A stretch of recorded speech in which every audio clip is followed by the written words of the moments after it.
Greetings po mga kababayan. Harinawa sa mga oras na ito, sa mga kayo naroon, kayo ay okay at kayo ay nasa mabuting kalagayan. Alright, huwag na tayong magpatumpik-tumpik pa. Okay? At direct to the point na po tayo. Paalala lang po ang ating po na pag-usapan, no? Napag-usapan na ay po yung maituring na isang legal opinion pagkos consider our discussion for information and academic purposes only. Okay? Maraming salamat. Okay, bago tayo magpatuloy, pwede po bang makisuyo po sa inyo kung kayo naman po ay hindi pa subscriber, no? Ay pwede po bang makahingi po ng pabor if you find our videos interesting, informative, pwede bang paki-click po yung subscribe, share, and like buttons po natin, okay? Upang sa ganun po ay mapalawig pa natin ang ating advokasya na mai-share po sa ating kababayan, kaibigan, kamag-anak o inyong kakilala ang ating mga videos upang sila rin ay mayroon pong mapupulot at matutunan, no?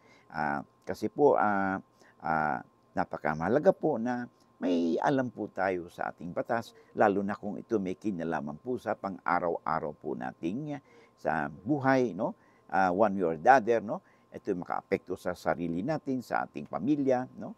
At sa ating kapitbahay o kamag-anak, no? O sa ating mga kapamilya po natin. Kaya mahalaga po talaga na kahit paano ay meron po tayong alam sa batas. Diba? Sabi nga, lamang na ang may alam sa batas. At alam ba ninyo, ayon po sa datos po ng YouTube, more than 60% po ng ating viewers ay hindi naman po sila subscribers. Okay?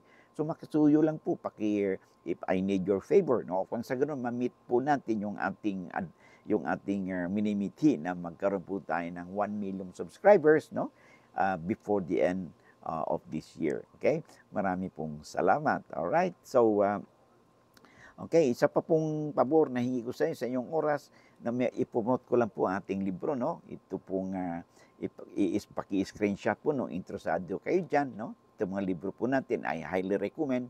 Ito pong legal handbook, no? A daily companion for all. Kahit hindi po kayo lawyer, no? If you can have a copy of this book sa inyong bahay, sa inyong workplaces, that could be very helpful po, no?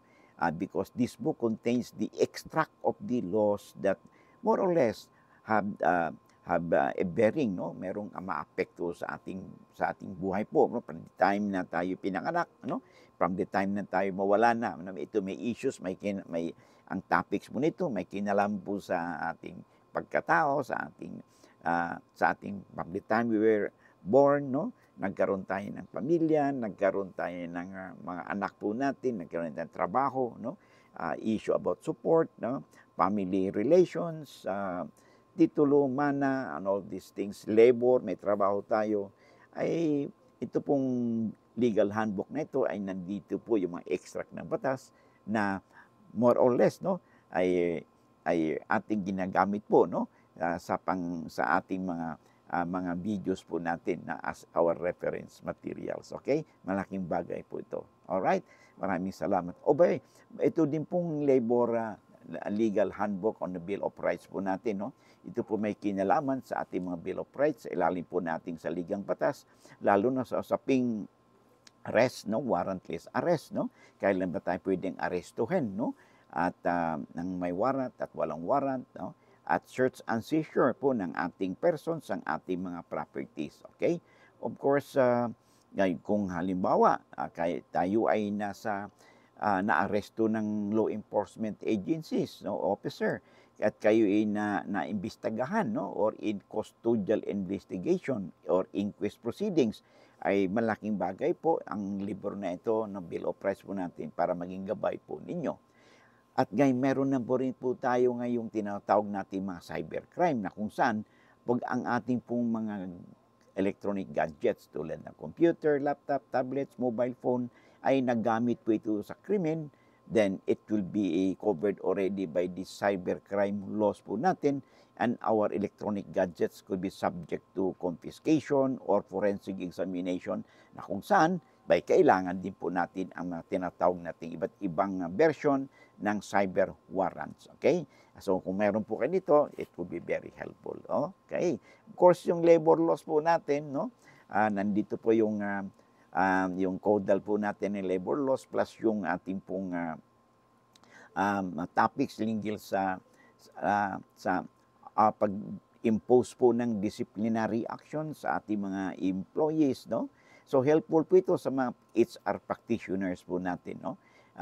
Ini-emphasize po natin dito yung usapin tungkol sa just and authorized causes, no, in the disposition of the employment, no, termination or disciplinary action of employees, okay? At doon pagdating din po sa usaping retirement sa ilalim po ng Labor Code of the Philippines as amended. Of course, sa panyero ay panyeras po natin sa corporate practice, no? You could, kung wala pa kayong kopya po nito ng Corporate Law Annotated, this book po is for you, no, as your ready reference materials. Of course, lastly but not the least, no, mga panyeras po natin, kung wala pa kayong kopya ng the Code of Professional Responsibilities and Accountability o CIPRA, you can order, no, yung librong ito, no. Alam na po ninyo, ito po ay ating Bible po ngayon, no, sa mga panyeras po natin. So, regarding our conduct as a member of the bar, okay? So, you can order this, no, sa Central Books online, paki-screenshot po, no, for free delivery sa Pilipinas, or you can visit their stores, no, Central Books sa Manila, Mandaluyong, Quezon City, Makati, or meron silang branches din po sa Cebu and Davao. Okay? So let's now proceed po sa ating discussion. All right? So ang ating pong topic dito ay mayroon pong kinalaman sa sulat po sa atin ni si Eli Verdejo. Okay? Verdejo na lang. Okay? Sabi niya, hello attorney, tanong ko lang po, kung obligado ba na magbigay ng libreng right of way ang nagbenta ng lupa? Okay. Kasi hanggang sa ngayon, nahirapan po kami sa daanan. Kasi hanggang sa ngayon, hindi pa rin po kami binibigyan ng daanan ng binilhan namin ng lupa. Nagagalit na po yung dinadaanan namin lupa kasi hindi naman daw sakop yun yung nagbenta sa amin ng lupa. Hiwalay kasi yung lupa na yung dinadamin doon din sa binilhan po namin. Okay? Okay. At hindi naman sakop yung nagbenta sa amin ng lupa na hiwalay kasing lupa yung dinadaanan namin doon sa binilhan po namin. Okay?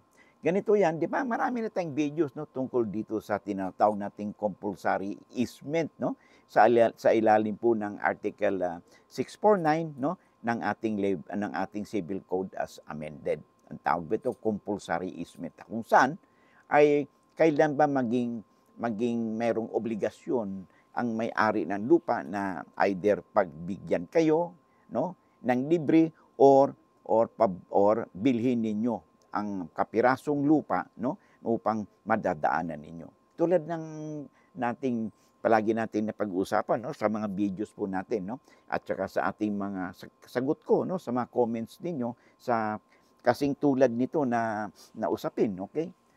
Ang may-ari po ng lupa nagbenta sa inyo, yung seller, okay?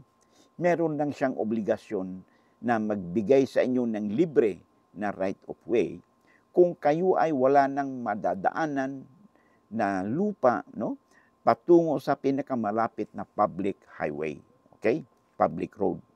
At siya yung nagmamay-ari ng mga lupa na nakapaligid, no, sa lupang inyong nabili, no? In short, yung seller na nagbenta sa inyo, siya yung may-ari ng buong lupa sa paligid ninyo na ito'y madadaanan sa pinakamalapit na public road o public highway. So kung ito yung situation ninyo, obligasyon siya na magkaloob po sa inyo ng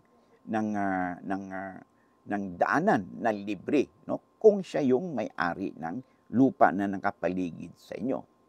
Ngayon, kung hindi naman siya nagmamay-ari at wala kayong right of way, ito po ay kasama na po sa inyong failure niyan to exercise due diligence. Alam naman ninyo pala na ang inyong nabiling lupa ay hindi kasama doon ang daanan at binili ninyo, then you have to suffer the consequences of your decision. Sa ganitong situation, okay, kung wala na rin kayong ibang madadaanan pa sa pinakamalapit na public road. At hindi ninyo kasalanan kung kaya wala kayong madadanan. Ay sa itong situation na ito, sa ilalim ng Article 649 ng ating Civil Code, no? Particularly paragraph 1 at saka sa paragraph 3, okay? Ay pwede kayong humingi ng o i-demand, I would say, i-demand doon sa may-ari ng lupa, no? Na madadaanan papunta doon sa pinakamalapit na public road at the less inconvenience doon sa may-ari ng lupa. Ito ay subject to the payment of compensation based on the fair market value. So hindi ito maging libre. Ito ay inyong bibilhin. Gaano kalaki, gaano kaluwag, ay depende po yan sa inyong number 1, actual needs, at saka depende yan sa inyong usapan ninyo doon sa may-ari ng lupa na inyong dadaanan. Okay? Hindi po ito libre. Okay? Ito po ay may bayad. Okay? Kasi po, ang right of way ay hindi naman po yan libre. Libre lang yan kung doon sa nasabi nating situation na yung seller ay siya yung nagmamay-ari ng lupa no, nakapaligid doon sa inyong lupa. Kayo nandun sa gitna. At wala kayong madadaanan pang ibang lupa, kundi yung lupa niya papunta doon sa pinakamalapit na tinatawag nating public road. Okay, sa ganitong situation ay obligado siya na magkaloob sa inyo ng libreng right of way. But outside of that, okay, may kailan bilhin po ninyo. Ngayon, kung ayaw kayong pagbilan, okay, ayaw kayong pagbilan, so anong gawin ninyo? Abay, wala na po kayong choice, kundi kung hindi kayo nagkasundo sa barangay, okay, ay kumuha kayo ng tinatawag natin certificate to file action. Upang sa ganun, makapag-get in touch ka sa inyong lawyer upang makapag-file kayo ng petition sa korte para maobliga yung may-ari ng lupa, no? Nasakop ng tinatawag nating compulsory easement na pagbilhan kayo ng kapirasong lupa na inyong madadaanan maging access road ninyo from your property papunta doon sa pinakamalapit na public highway. So, ito ang magiging inyong cause of action laban doon sa may-ari ng lupa na ayaw kayong padaanin o ayaw kayong pagbilhaan. Okay? Kung sakop ito sa compulsory easement at hindi, tandaan din, may cuts po dyan. At hindi ninyo kasalanan kung bakit ay hindi kayo ngayon na kung nawalaan kayo ng access sa public road. Sa base naman sa kwento mo, ay wala namang naka-indicate dito na kasalanan mo. Ang medyo nagkaroon lang ng tinatawag nating pagkukulang dahil hindi kayo nag-exercise ng due diligence na sana bago ninyo binili yung lupa ay nagiging kasama sa inyong usapin doon sa may-ari na abay pagbigyan kayo o pagbilhan kayo o pagbigyan kayo, either bigyan kayo o pagbilhan kayo ng kapirasong lupa na inyong madadaanan bilang access road, no? From your property to the nearest public road. Okay? So I hope nasagot natin, no, ang kasagutan sa atin ni Eli Verdejo. Okay?